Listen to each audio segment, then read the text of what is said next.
उद्धव ठाकरे पर सिंपैथी पैदा होती है क्योंकि शिवसेना के दो टुकड़े हो गए। तुमने क्या जुनैद की जली हुई लाश को देखा? तुमने क्या नसीर की जली हुई लाश को देखा? तुमने क्या जुनैद के यतीम 6 बच्चों को देखा? क्या तुमको मालूम कि जुनैद का एक बड़ा भाई नीम पागल है, उसकी 7 औलाद है, उसकी जिम्मेदारी जुनैद पर थी। तुमको गैरों के लिए सिंपैथी है, अरे तुम्हारा भाई जो मर गया उसके लिए हमदर्दी नहीं होगी? तुम उनके घर को बचाओगे, अपने घर को बर्बाद करोगे क्या? यही फर्क है। असदुद्दीन ओवैसी कहता है कि अगर उद्धव ठाकरे का घर आबाद रहेगा तो जुनैद का घर भी आबाद रहना चाहिए। अगर शरद पवार के घर में लाइट होगी तो नसीर के घर में भी चमक होनी चाहिए। अगर फडणवीस और मोदी कहते हैं सबका साथ, सबका विकास, सबका विश्वास जो झूठ है, तो फिर हम क्यों मर रहे हैं?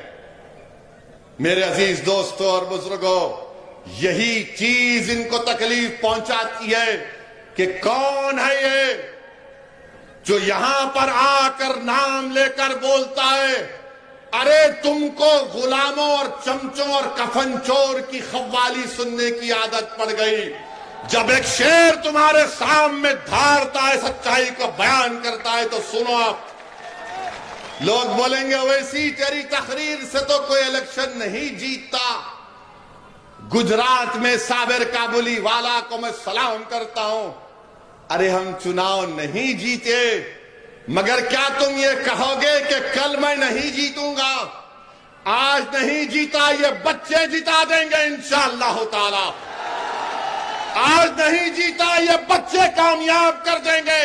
अरे मैं खबर में चला जाऊंगा तो यही बच्चे आकर मेरी खबर पर ठहर कर पुकार कर कहेंगे, ओवैसी तू दीवानों की तरह पुकारता था, हमने उस बात को समझा, देख आज हम कामयाब होकर तेरी खबर पर आए हैं। मैं वो काम कर रहा हूं, इम्तियाज वो काम कर रहा है, अख्तर अली मान वो काम कर रहा है, शौकत वो काम कर रहा है, जमील खान वो काम कर रहा है, हमारा वकील तमिलनाडु का वो काम कर रहा है, उस्मान गनी वो काम कर रहा है। मगर ये लोग क्या कहते हैं? ये लोग क्या कहते हैं? सेकुलरिज्म को बचाओ। अबे कौन सा सेकुलरिज्म है बताओ मेरे को? कौन सा सेकुलरिज्म है? क्या शिवसेना सेक्युलर है? शिवसेना कब से सेक्युलर हो गई मुझे बताओ? क्या राहुल गांधी पुकार कर कहेंगे कि शिवसेना सेक्युलर हो गई? दोनों शिंदे एंड उद्धव, ये राम और श्याम की जोड़ी है, कभी भी मिल ले सकते। मगर आप सिंपैथी नहीं है। जिनकी जिंदगियां बर्बाद हो गई, कभी श्री कृष्णा रिपोर्ट तो पढ़ो। जुनैद और नसीर के घर पर कांग्रेस का चीफ मिनिस्टर गहलोत नहीं गया। 2 दिन पहले एक शादी में गए, वहां से आधे घंटे के रास्ते पर जुनैद का गांव था, घाटनी का, नहीं गए। ये कांग्रेस के नेता पूरा भारत फिरे, पैदल पैदल पैदल पैदल पैदल, मगर वहां नहीं गए।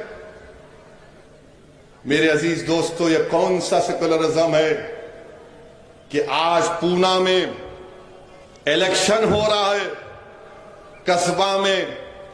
मैं शरद पवार साहिब से पूछना चाह रहा हूं कि विशालगढ़ में महाशिवरात्रि के दिन हजरत पीर मालिक रहमतुल्लाह अलैह की दरगाह पर शरपसंदों ने पटाखा, एक छोटा तोप दरगाह की तरफ लगाकर मारा। बोलो ना शरद पवार, बोलो ना कि यह किया गया काम गलत था। नहीं बोलेंगे। बोलेंगे तो इसलिए नहीं बोलते, नहीं नहीं हिंदू भाइयों का वोट नहीं मिलेगा। मेरे अल्लाह के वली के आस्थाने पर 500 साल पुरानी दरगाह पर आप वहां पर पटाखे फोड़ते हैं, जुल्म करते हैं, कोई नहीं बोलता। पूछो एडिशनल एसपी विशालगढ़ से कि किसने फोन करके उनसे कहा कि इन लोगों को रोको, गिरफ्तार करो। मैंने बात की थी। मगर शरद पवार नहीं बोलेंगे। पूना में बोलेंगे मुसलमानों वोट दो, वोट दो, वोट दो। क्यों वोट दो तुमको? तो बोलेंगे मोदी को रोकना है, मोदी जालिम है। अच्छा, मोदी अगर जालिम है, जुल्म है, मैं मानता हूं। फर्क क्या है बताता हूं मैं आपको। नवाब मलिक को जानते हैं ना? जानते नवाब मलिक को? नवाब मलिक को बेल हुई? किसको बेल हुई? किसको बेल हुई? कैसा हुई? बीटी में क्या हूं? नवाब भाई को जेल, ये बाहर। और फिर बोलेंगे ओवैसी भड़काऊ भाषण देता है।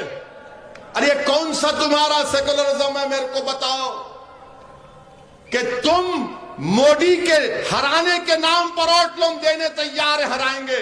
मगर जब तुम जुल्म की बात करोगे तो क्या तुम भी जुल्म नहीं किए? अच्छा, मोदी के राज में जुनैद और नसीर की मौत होती है और इनको मोदी क्या करते? ईडी सीबीआई दिखाते, इनको डराते और हमको मौत मिल रही है। और जब हमारी लाशें आती हैं तो लोग कभी घर को भी नहीं जाते, ना पूछते हैं कि क्यों, क्या वजह है, उन यतीमों के सर पर हाथ नहीं रखते। मेरे अजीज दोस्तों और बुजुर्गों, ये सेक्युलरिज्म है जिसके खिलाफ मंजलिस थी और है और रहेगी। औरंगाबाद का नाम बदल दिया गया तो क्या शरद पवार ने तायीद नहीं की? औरंगाबाद का नाम बदल दिया गया, कांग्रेस ने तायीद की। किसने बोला औरंगाबाद के नाम के खिलाफ? मंजलिस ने बोला। आप बताइए, शरद पवार कुछ नहीं बोलेंगे? क्या आपको मालूम यूनिफॉर्म सिविल कोड के नाम पर मोदी और आरएसएस हमको, हमारी शरीयत हमसे छीनना चाहती है? इस पर बोलो, कोई नहीं बोलते। एक ही बात बोलेंगे, पहले हराओ मोदी को। अरे तुम बोलो तो सही, मेरे वजूद का इकरार तो करो। मुस्लिम रिजर्वेशन के बारे में बात करो, नहीं बात करेंगे। क्या यह बात सच नहीं है कि महाराष्ट्र में मुसलमानों को रिजर्वेशन मिलना चाहिए? उन 100 बिरादरों को आज महाराष्ट्र में सबसे कम ग्रेजुएट अगर किसी के हैं तो मुसलमान है। आप मुंबरा में रहते हैं, आपको मालूम कि कितने मुसलमानों के पास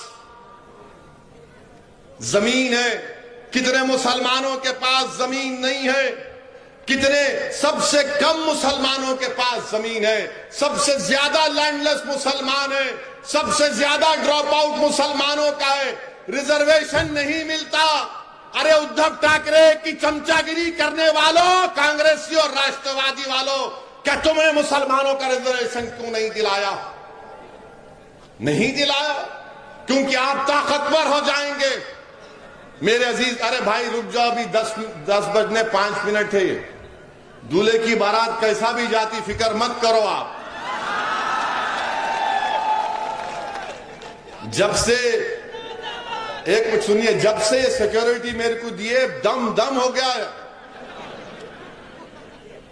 दम हो चुका है। और इनकी मौजूदगी में भी मेरे घर पे पत्थर फेंकते मेरे दीवाने। मोदी जी, जरा अपने चमचों को बोलिए कि जब 5वीं मर्तबा घर पे हमला करेंगे तो मेरे को एक फोन कर दो, मैं रहता हूं। जब पत्थर फेंको, अरे हमारी मौजूदगी में फेंको ना। ये कौन से बाकड़े पहलवान हैं जो हम नहीं रहते पत्थर फेंक के चले जाते? प्यारे, जब लैला होगी तो आओ पूरे मजनू। उसके बाद देखते हैं कि किसका शीशा टूटता है, किसका शीशा टूटेगा। अरे तुम्हारा शीशा बिल्कुल नाजुक है, याद रखो। तुम्हारी गोलियां मेरे हौसले और अज़म को कम नहीं कर सकी। मेरे अजीज दोस्तों और बुजुर्गों, मेरी आपसे एक ही अपील है कि मजलिस इत्तेहादुल मुस्लिमीन को मजबूत करिए। याद रखिए आप मेरी इस बात को, जब तक आप अपना नेता नहीं पैदा करेंगे आपकी तकालीफ दूर नहीं हो सकती। इस समाज में हर बिरादरी का एक नेता है। अगर किसी का नेता नहीं है तो मुसलमानों का है। जीत कर तो आ जाते हैं मगर उनकी जबानों पर उनकी पार्टी का ताला लगा हुआ। मेरी इज्जतदार मां और बहनों, मजलिस को मजबूत करिए। सैफ पठान और उनकी टीम का साथ दीजिए और इंशाअल्लाह ताला हम यहां पर बल्दिया का चुनाव लड़ेंगे, हर जगह पर लड़ेंगे। और मुंबरा के जो मौजूदा एमएलए उनसे कह रहा हूं कि अब तुम तैयार हो जाओ। अब कोई कफन चोर बेईमान को टिकट नहीं मिलेगा, अब एक शेर को टिकट मिलेगा और वो तुमसे मुकाबला करेगा मुंबरा की आवाम के इंसाफ के लिए। इंसाफ मिलना चाहिए, यह आपका हक है। आपका बेहद शुक्रिया कि आप अपना कीमती वक्त निकाल कर आए। वाखिर दावान अल्हम्दुलिल्लाह रब्बिल आलमीन।